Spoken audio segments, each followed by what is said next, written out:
Cancer આ શબ્દ સાંભળતા જ એ દર્દી હોય કે એનો પરિવાર હોય એક અલગ જ પ્રકારનો ભય અને ગભરામણ ઊભી થાય છે.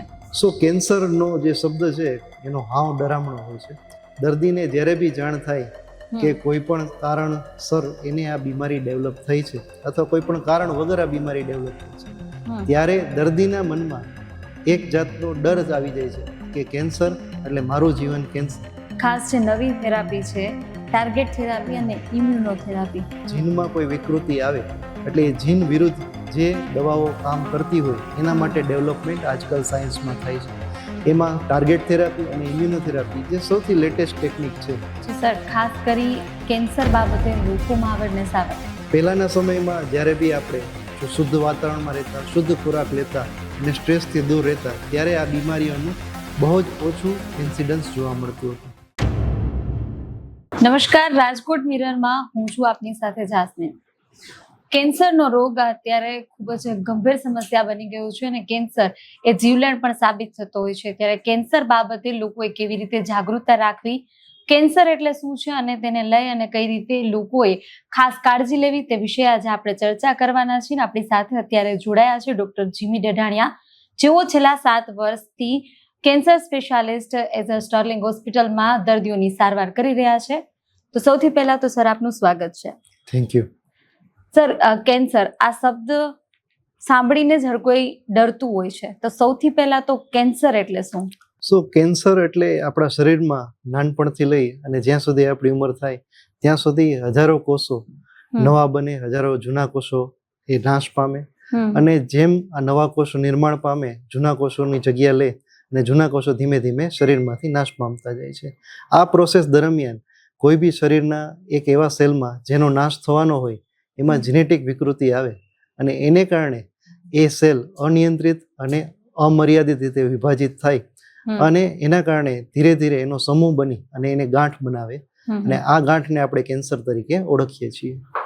કેન્સર આ શબ્દ સાંભળતા જ એ દર્દી હોય કે એનો પરિવાર હોય અથવા તો આખા સમાજમાં એક અલગ જ પ્રકારનો ભય અને ગભરામણ ઊભી થાય છે. શું કહેશો? કેન્સરનો જે શબ્દ છે એનો હાવ ડરામણો હોય છે અને આ હાવ ઊભું થવાનું જે કારણ છે કે જે જૂના સમયમાં કેન્સરના દર્દીઓ હતા એની સારવાર ખૂબ જ અઘરી હતી, તેમજ એ સારવારને કારણે થતી આડઅસરો પણ ખૂબ જ અઘરી હતી, જેને કારણે જે દર્દીઓ અત્યારે હાલના સમયમાં નિદાન પામે છે એમને જે જૂનો અનુભવ, એમના જે દર્દીઓના સંપર્કમાં આવેલા છે એમનો અનુભવ, એને કારણે એમના મનમાં એક ડર રહેલો હોય છે. આ ઉપરાંત દર્દીને જ્યારે બી જાણ થાય કે કોઈ પણ કારણસર એને આ બીમારી ડેવલપ થઈ છે અથવા કોઈ પણ કારણ વગર આ બીમારી ડેવલપ થઈ છે, ત્યારે દર્દીના મનમાં એક જાતનો ડર જ આવી જાય છે કે કેન્સર એટલે મારું જીવન કેન્સર. પણ હાલના સમયમાં જે સારવારની પદ્ધતિઓ તેમજ આડઅસરોને રોકવા માટેની જે નવી પદ્ધતિઓ ડેવલપ થયેલી છે તેને કારણે કેન્સરની સારવાર ખૂબ જ સહ્ય અને આડઅસરો ખૂબ જ નહિવત થવા માંડી છે. એટલે હવે જે દર્દીઓની અંદર એક ડર છે એ ડરને આપણે મિટાવવાનો છે અને એ ડરથી કેન્સરના દર્દીઓએ ગભરાવાની જરૂર નથી, કારણ કે ઈલાજ અને એની સફળતા બંને ખૂબ જ સારી મળે છે. જી સર, કેન્સરનું જે નિદાન છે એ કઈ રીતે કરો છો? કેન્સરનું નિદાન છે એ મુખ્યત્વે 2 પદ્ધતિઓથી થાય છે. પ્રથમ, કોઈ બી દર્દીને શરીરમાં ગાંઠ અનુભવાય અથવા તો કોઈ બી લક્ષણો અનુભવાય તો તેના માટેની તપાસ કરી અને પછી એમાં વધારાના રેડિયોલોજી તેમજ લેબોરેટરી ઇન્વેસ્ટિગેશન દ્વારા તપાસનો પ્રારંભ કરી અને નિદાન કન્ફર્મ કરવામાં આવે છે. આ ઉપરાંત જે વિદેશના દેશો છે તેમાં કેન્સર માટે સ્ક્રીનિંગ ટેકનિક્સનો ઉપયોગ કરવામાં આવે છે અને કેન્સરની આ સ્ક્રીનિંગ ટેકનિક, જેમાં 40 વર્ષથી વધુની મહિલાઓને મેમોગ્રાફી તેમજ પેપ્સમિયર જેવા ટેસ્ટ કરાવવામાં આવે છે. આ ઉપરાંત જે 50 વર્ષથી વધુના પુરુષો હોય છે એમને પ્રોસ્ટેટ કેન્સર માટે બ્લડ રિપોર્ટ તેમજ સોનોગ્રાફી, અને જે પેશન્ટ સ્મોકર હોય એમને લો ડોઝ સિટી સ્કેન કરી અને વિદેશોમાં સ્ક્રીનિંગ પદ્ધતિ અપનાવવામાં આવે છે, જે આપણા ભારતમાં ખૂબ ઓછી પ્રચલિત છે. સર, આપણે કેન્સરના નિદાનની વાત કરી, પણ કેન્સરના નિદાન પછી કઈ રીતની સારવાર કરવી જોઈએ? કેન્સરનું જ્યારે બી નિદાન થાય, પ્રથમ તો તેના વિશે પ્રાથમિક માહિતી મેળવવી પડે કે કેન્સરની બીમારી જે આપને જાણ થયેલી છે એ કેન્સર વાસ્તવમાં કેન્સરમાં પરિવર્તન થયેલી છે કે નહીં. ઘણીવાર કોઈ સાદી ગાંઠ હોય જેનું કેન્સરમાં રૂપાંતરણ ન થયેલું હોય તો તેનો આઈડિયા બાયોપ્સી દ્વારા આવી શકે છે. આ ઉપરાંત જે કેન્સરનું છે જ્યારે બી નિદાન થાય ત્યારે તેનું સ્ટેજ નક્કી કરવા માટે હંમેશા વધારાના ટેસ્ટ કરવામાં આવે છે અને એ સ્ટેજ નક્કી કરવા માટે સિટી સ્કેન તેમજ સોનોગ્રાફીની મદદ લેવામાં આવે છે. આ ઉપરાંત હાલના તબક્કે પેટ સિટી સ્કેનની સુવિધાનો બી સ્ટેજ કરવા માટે ઉપયોગ કરવામાં આવે છે. અને આ સ્ટેજ નક્કી થયા પછી સારવારનો તબક્કો આવે અને સારવારના તબક્કામાં જો બહુ જ પ્રાથમિક તબક્કાનું કેન્સર હોય તો કેન્સરના પ્રકાર પ્રમાણે સર્જરી, અને જો લોકલી એડવાન્સ બીમારી હોય તો એવા કેસમાં પ્રથમ કીમોથેરાપી અથવા રેડિયોથેરાપીનું કોમ્બિનેશન સાથે આપી પછી સર્જરી કરવામાં આવે છે. અને જ્યારે બી એડવાન્સ તબક્કાની બીમારી હોય એટલે કે બીમારી શરીરમાં ફેલાયેલી હોય તેવા તબક્કામાં કેટલા એરિયામાં ફેલાયેલી છે એ પ્રમાણે દર્દીની સારવાર ફરી નક્કી કરવામાં આવે છે અને આ માટે ટ્યુમર બોર્ડ ડિસ્કશન કરી અને ફાઇનલ નિર્ણય લેવામાં આવે છે. સર, અસાધ્ય ગણાતા સ્ટેજ 4 નું કેન્સર અને નવી ટ્રીટમેન્ટનું અદ્ભુત જે રિઝલ્ટ છે તેના વિશે જણાવશો? સો જે કેન્સરનું કણ ડેવલપ થાય છે અથવા કોશિકા ડેવલપ થાય છે એનું કારણ છે એના જીનેટિકમાં આવેલી વિકૃતિ. હાલના તબક્કે મોલેક્યુલર અને જીનેટિક એનાલિટિક ટેકનિક ખૂબ જ સારી હોવાથી આપણે એ જાણી શકીએ કે કયા જીનના કારણે આ ડેવલપમેન્ટલ ફેરફાર થયેલા છે. એક જમાનામાં CML એટલે ક્રોનિક માઇલોઇડ લ્યુકેમિયા બીમારી હતી, એ અસાધ્ય ગણાતી અને એના માટે ટ્રાન્સપ્લાન્ટ કર્યા પછી પણ દર્દીઓને સુધારો ન આવતો. પણ એક તબક્કે BCR-ABL જીનમાં આ ખામી થાય છે અને એ ખામીને પકડી અને એના વિરુદ્ધની દવાઓ બનાવવામાં આવેલી છે, જેને કારણે હાલના તબક્કે આ CML બીમારી માત્ર અને માત્ર ગોળીથી જ સારવાર કરવામાં આવે છે અને આ દર્દીઓનું આયુષ્ય નોર્મલ વ્યક્તિ જેવું જ ભોગવવા મળે છે. ખાસ જે નવી થેરાપી છે, ટાર્ગેટ થેરાપી અને ઇમ્યુનોથેરાપી, તેના વિશે જણાવશો? સો જેમ આપણે જોયું કે જીનમાં કોઈ વિકૃતિ આવે એટલે એ જીન વિરુદ્ધ જે દવાઓ કામ કરતી હોય એના માટે ડેવલપમેન્ટ આજકાલ સાયન્સમાં થાય છે. એમાં ટાર્ગેટ થેરાપી અને ઇમ્યુનોથેરાપી જે સૌથી લેટેસ્ટ ટેકનિક છે, જે પ્રિસિઝન મેથડ ગણાય કે જે બી બીમારી છે એની ઉપર જ્યારે બી વિકૃતિ થાય ત્યારે જે જીન એન્ટીજન બનાવે એના વિરુદ્ધની દવાઓ વિકસી ગઈ અને મોનોક્લોનલ એન્ટીબોડી બનાવવામાં આવે છે.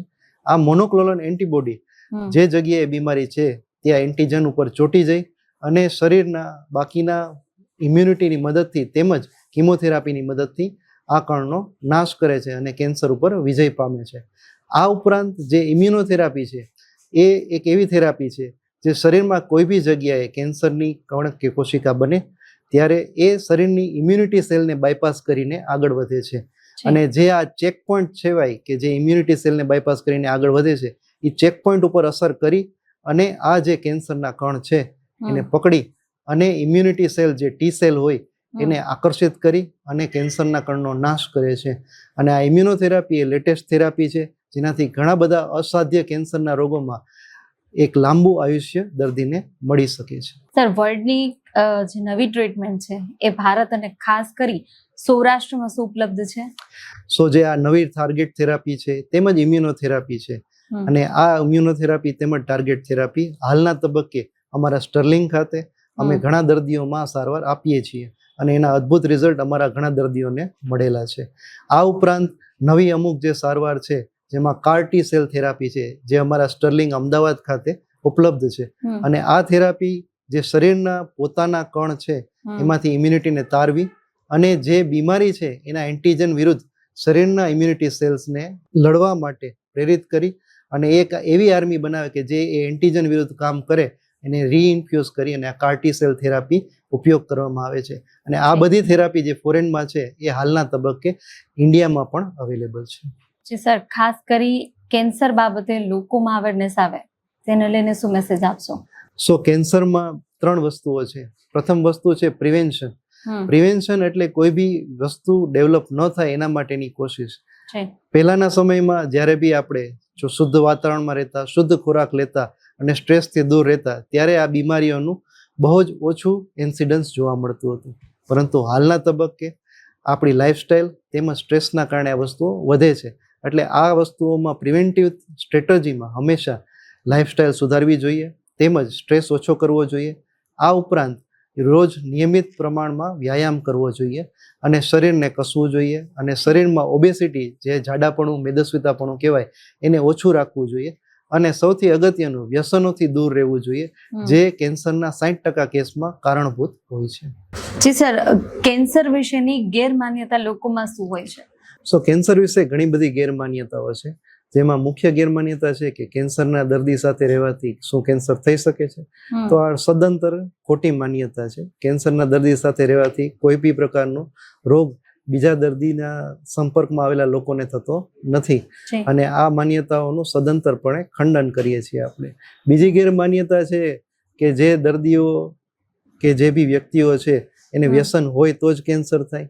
તો એવું જરૂરી નથી. કોઈ બી વ્યક્તિ જે વ્યસન કરતું હોય એમાં 100માંથી 90% દર્દીઓને બીમારી કેન્સરની ડેવલપ થાય છે, જ્યારે 10% લોકોમાં ઘણીવાર કેન્સર ડેવલપ થતું નથી. પરંતુ એવું નથી, કેન્સર ડેવલપ થાય છે 10% લોકોમાં બી સમયના અમુક સમય પછી આ વસ્તુ ડેવલપ થતી હોય છે, જે બધાના જીનેટિક બંધારણ પ્રમાણે અમુક સમયે ડેવલપ થવાની શક્યતા પૂરેપૂરી રહેતી હોય છે. આ ઉપરાંત જે દર્દીઓમાં સ્ટ્રેસનું પ્રમાણ વધારે રહેતું હોય અથવા તો નકારાત્મક માનસિકતા રહેતી હોય એ વ્યક્તિઓને આ પ્રકારની બીમારીઓ ડેવલપ થવાના ચાન્સ થોડા વધુ રહેતા હોય છે. અને લાસ્ટમાં છે કે કેન્સરના જે બી દર્દીઓ છે એની સારવાર દરમિયાન એમને બહુ જ તકલીફ વેઠવી પડે છે. તો એવું હાલના સમયના જે બી નવા વૈજ્ઞાનિક સંશોધનો તેમજ દવાઓને કારણે કેન્સરની થેરાપી છે એ પહેલાં જેટલી ક્રૂર તેમજ અઘરી નથી, પરંતુ ખૂબ પ્રમાણમાં સહેલી છે. અને જો દર્દી પોતાનું બેઝિક કેર સારી રીતે રાખે તો આવા કેસમાં દર્દીઓને પૂરતા પ્રમાણમાં રાહત મળે છે, તેમજ થેરાપી સંપૂર્ણપણે લઈ શકાય છે. સર, કેન્સર શું જીનેટિક હોઈ શકે? સો આ આજના જમાનામાં જે આવતો એક કોમન સવાલ છે, જે અમને ઘણા દર્દીઓ પૂછતા હોય છે કે શું આ વારસાગત હોઈ શકે છે? જો મોટા ભાગના કેન્સર છે એ વારસાગત હોવાની શક્યતા ઓછી હોય છે, પરંતુ અમુક કેન્સર જેવા કે બ્રેસ્ટ કેન્સર, ઓવેરિયન કેન્સર, તેમજ પ્રોસ્ટેટ કેન્સર અને કોલોન કેન્સર, આ 4 બીમારી છે જેમાં જીનેટિક હોવાના શક્યતાઓ હોય છે. એ શક્યતાઓ 100 કે 2 દર્દીઓને જ રહેલી હોય છે. અને આવા કેસમાં સ્પેસિફિક ટેસ્ટ આવે છે, જેના મદદથી આપણે આ દર્દીઓની જે જીનેટિક છે એમાં આ બીમારી છે કે નહીં, તેમજ આ દર્દીની જે જીનેટિક બીમારી છે એના પોતાના બાળકોમાં આવવાની શક્યતાઓ છે કે નહીં, જે બી સ્પષ્ટપણે નક્કી કરી શકાય છે. એટલે હાલના સમયમાં ટેસ્ટ ઉપલબ્ધ છે અને જેનાથી આ વસ્તુ નક્કી કરી શકાય કે આ જીનેટિકલી દર્દીઓના બાળકોમાં આવવાની શક્યતા છે કે નથી. સર, કેન્સરમાં કયા કયા પ્રકારની થેરાપીઓ આવે છે? સો કેન્સરમાં મુખ્યત્વે 3 વિભાગ છે, જે 3 થેરાપી અલગ અલગ છે. સર્જિકલ ઓન્કોલોજી, જે બીમારીની સર્જરી તેમજ તેની બાયોપ્સીને લગતા નિદાન માટે હેલ્પફુલ થાય છે. તેમજ આ ઉપરાંત મેડિકલ ઓન્કોલોજી, જે વિભાગ દર્દીઓની કિમોથેરાપી, ઇમ્યુનોથેરાપી, ટાર્ગેટ થેરાપી તેમજ લેટેસ્ટ પ્રકારમાં આવતી વધારાની ઇન્ટ્રાપેરિટોનિયલ કિમોથેરાપી એ બધાનું કામ કરે છે. અને આ ઉપરાંત રેડિયોથેરાપી, જે દર્દીઓના બીમારીના જે કણ છે એને શરીરમાંથી નાશ કરવા માટે રેડિયેશન મશીનની મદદથી એનો નાશ કરે છે. અને જે સ્ટર્લિંગ હોસ્પિટલ છે એ ખાતે આ 3 વિભાગ કાર્યરત છે. અને અમે જે બી દર્દીઓ છે એના 3 વિભાગના વડા ભેગા મળી અને આ દર્દીઓની સારવારમાં કયો રસ્તો લેવો એનો નિર્ણય કરતા હોય છે. તો ખાસ કેન્સર જે ગંભીર બીમારી છે, જે કે અત્યારે મેડિકલ સાયન્સ એટલું બધું આગળ આવી ગયું છે કે આવી ગંભીર બીમારીનું પણ સચોટ અને ખૂબ જ સારું એવું નિદાન થઈ શકે છે. એમાંનું એક છે કેન્સર. તો કેન્સરની પણ અત્યારે ખૂબ સારી એવી ઘણી બધી અલગ પ્રકારની થેરાપીથી સારવાર થઈ શકે છે. અને ખાસ જેમ સરે કહ્યું કે જીવનશૈલીમાં બદલાવ લાવવાથી તમે સ્વસ્થ રહી શકો છો. એક નવા વિષય સાથે ફરીથી મળશું. સર, આપ અમારી સાથે જોડાયા, સરસ માહિતી આપી તે બદલ આભાર. Thank you.